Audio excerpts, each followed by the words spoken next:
That night, in the middle of the forest, in the small village nobody had ever heard of, a terrifying story began to unfold.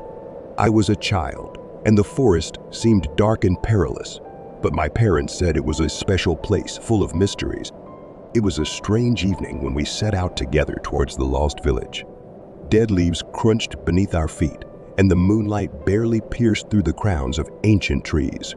As we approached the village, a loud buzzing began to echo around us. My eyes were drawn to the dark shadows and the twisted trees that seemed to hide frightening secrets.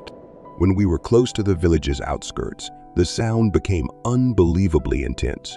It was as if the entire forest was coming to life and calling us to turn back. In that mysterious atmosphere, with my heart pounding wildly, we cautiously moved forward. With each step, the forest noises seemed to intensify. The leaves whispered in the wind, and the branches collided mysteriously. It was as if nature itself was trying to tell us that entering the forgotten village was forbidden. However, with childish courage and fascination for the unknown, we pressed on.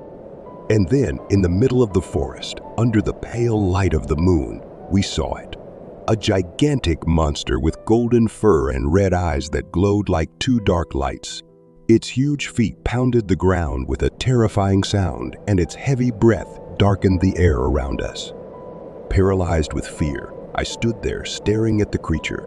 My parents realized something was wrong and started calling me, but I couldn't move a finger.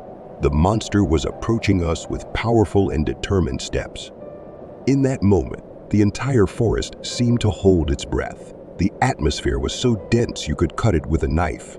With my heart in my throat, I waited for the inevitable. The monster stopped a few steps away from me, and despite the fear, I raised my gaze to its red eyes. Instead of seeing a threat, I found a profound strangeness, an unexplained sadness.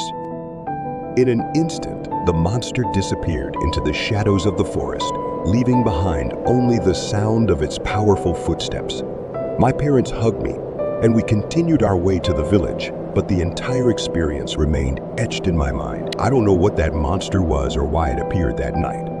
The forest never attracted us as it did before, and the forgotten village remained shrouded in mystery.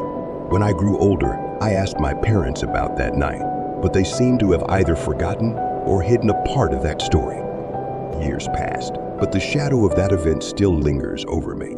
I returned to that forest several times, trying to find answers, but everything remains just as enigmatic. Thus, the forest became not only the place where I felt fear for the first time, but also the dark refuge of a mystery I will never unravel.